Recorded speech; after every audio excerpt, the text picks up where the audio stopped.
আসসালামু আলাইকুম। আশা করছি আল্লাহর রহমতে আপনারা সবাই অনেক ভালো আছেন এবং সুস্থ আছেন। তো বন্ধুরা দেখতে পারতেছেন গণপ্রজাতন্ত্রী বাংলাদেশ সরকার জেলা প্রশাসকের কার্যালয় ডিসি অফিস নীলফামারী থেকে নতুন একটি নিয়োগ বিজ্ঞপ্তি প্রকাশ করা হয়েছে। তো আপনারা এখানে কোন কোন পদে কতগুলা লোক নিয়োগ দেওয়া হবে, বেতন স্কেল কত, শিক্ষাগত যোগ্যতা কত, কিভাবে আবেদন করবেন, আবেদনের সময়সীমা সবকিছু আজকের এই ভিডিওতে আলোচনা করব। আশা করব ভিডিওটি আপনারা প্রথম থেকে শেষ পর্যন্ত ধৈর্য সহকারে দেখতে থাকবেন।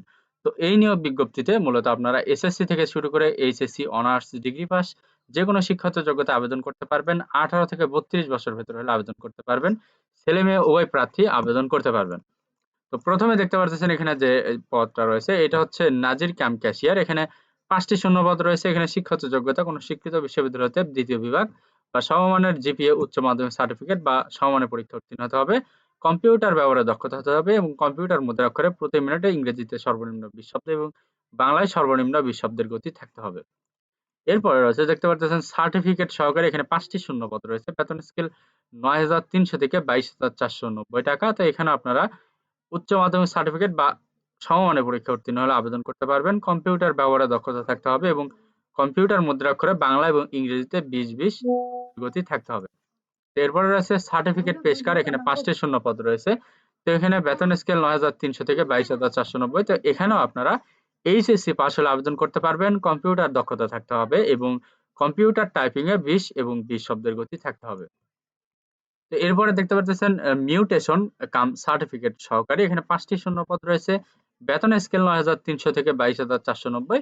তো এখানে আপনারা এইচএসসি পাস হলে আবেদন করতে পারবেন। কম্পিউটার ব্যবহারে দক্ষতা থাকতে হবে এবং কম্পিউটার মুদ্রাক্ষরে সর্বনিম্ন গতি ইংরেজিতে ২০ শব্দ এবং বাংলায় ২০ শব্দের গতি থাকতে হবে।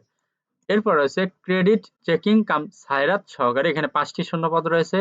বেতন স্কেল ৯,৩০০ থেকে ২২,৪৯০। এখানে আপনারা এইচএসসি পাস হলে আবেদন করতে পারবেন এবং কম্পিউটার ব্যবহারে দক্ষতা থাকতে হবে এবং কম্পিউটার মুদ্রাক্ষরে বাংলায় ২০ শব্দ এবং ইংরেজিতে ২০ শব্দের গতি থাকতে হবে। এক এরপর রয়েছে অফিস সহকারী কাম কম্পিউটার মুদ্রাক্ষরিক। এখানে ৬ টি শূন্যপদ রয়েছে। বেতন স্কেল ৯,৩০০ থেকে ২২,৪৯০। শিক্ষাগত যোগ্যতা এইচএসসি পাস হলে আবেদন করতে পারবেন এবং কম্পিউটার ব্যবহারে দক্ষতা থাকতে হবে। কম্পিউটার মুদ্রাক্ষরে সর্বনিম্ন গতি ইংরেজিতে ২০ শব্দ এবং বাংলায় ২০ শব্দের গতি থাকতে হবে। তো এখন আপনাদেরকে দেখাবো কিভাবে আবেদন করবেন, আবেদনের নিয়মাবলী। তো প্রার্থীকে অবশ্যই বাংলাদেশের নাগরিক এবং নীলফামারী জেলার স্থায়ী বাসিন্দা হতে হবে। একজন প্রার্থী একটি বেশি পদে আবেদন করতে পারবেন না। তো এখানে আবেদনে অনলাইন আবেদনপত্র পূরণ সংক্রান্ত নিয়মাবলী দেওয়া রয়েছে। তো এখানে আগ্রহী প্রার্থীগণ এই লিঙ্কে ওয়েবসাইটে প্রবেশ করে জনপ্রশাসন মন্ত্রণালয় কর্তৃক প্রদত্তিত নির্ধারিত আবেদন ফর্ম পূরণ করতে পারবেন। অনলাইন আবেদনপত্র গ্রহণ শুরু হবে ২২/১২/২০২৪ তারিখ সকাল ১০ ঘটিকা এবং অনলাইনে আবেদনপত্র জমা দানের শেষ তারিখ ২১/১/২০২৫ বিকাল ৫ ঘটিকা পর্যন্ত। তো আপনাকে উক্ত সময়ের ভেতরে আবেদন করতে হবে এবং আবেদনের পাশাপাশি আপনাকে ৩০০x৩০০ পিক্সেল একটি রঙিন ছবি এবং ৩০০x৮০ পিক্সেল একটি স্বাক্ষর আপলোড করতে হবে আবেদনের সাথে। এবং আবেদন করার ৭২ ঘন্টার ভেতরে আপনাকে পরীক্ষার ফি বাবদ যে টাকা সেটা আপনাকে টেলিটক প্রিপেইড নাম্বারের মাধ্যমে পরিশোধ করতে হবে। তো উপরে যে সকল পদগুলো দেওয়া রয়েছে সকল পদে আবেদন করতে চাইলে আপনাকে ২২৩ টাকা ফি প্রদান করতে হবে। একটি পদে একজনই প্রার্থী আবেদন করতে পারবেন এবং একটি পদের জন্য ২২৩ টাকা ফি প্রদান করতে হবে। এটা অফেরতযোগ্য এবং একবারই এই ফিটা দিতে হবে। এই ফি দেওয়া না পর্যন্ত কিন্তু আপনার আবেদনপত্রটি গৃহীত হবে না, অবশ্যই বাতিল হয়ে যাবে। তো নিচে যে এসএমএস পদ্ধতি দেওয়া রয়েছে এই যে এসএমএস পদ্ধতি অনুসরণ করে আপনি টেলিটক প্রিপেইড নাম্বারের মাধ্যমে আপনার পরীক্ষার ফিটা প্রদান করবেন। পরবর্তী এসএমএস পদ্ধতি অনুসরণ করে আপনি ইউজার আইডি এবং পাসওয়ার্ড নিয়ে নিবেন। ইউজার আইডি পাসওয়ার্ড দিয়ে আপনি এই যে লিঙ্ক দেওয়া রয়েছে এই লিঙ্কে ক্লিক করে লগইন করবেন।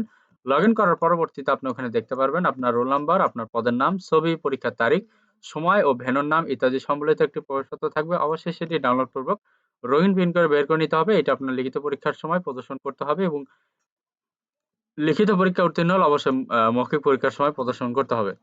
শুধুমাত্র টেলিটক প্রিপেইড মোবাইল নম্বর থেকে নিজে এসএমএস পদ্ধতি অনুসরণ করে আপনি ইউজার আইডি পাসওয়ার্ড পুনরুদ্ধার করতে পারবেন যদি আপনার ইউজার আইডি পাসওয়ার্ড ভুলে যান।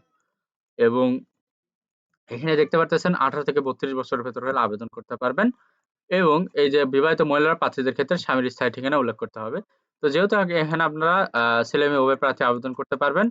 তো যদি আপনাদের এই সকল শিক্ষাগত মানে এই সকল নিয়োগ বিজ্ঞপ্তিতে বা এই সকল পদ্ধতিতে আপনাদের শিক্ষাগত যোগ্যতা মিলে অবশ্যই আপনারা এখানে আবেদন করবেন। আর আমার এই ভিডিওটি যদি ভালো লেগে থাকে, যদি ভিডিওটি থেকে আপনারা উপকৃত হতে পারেন, অবশ্যই আমার এই ভিডিওটিতে লাইক, কমেন্ট এবং শেয়ার করবেন। পাশাপাশি আমার ইউটিউব চ্যানেল আনলিমিটেড জব ইনফোভিডি চ্যানেলটি যারা এখনো সাবস্ক্রাইব করে রাখেন নাই, অবশ্যই চ্যানেলটি সাবস্ক্রাইব করে রাখবেন।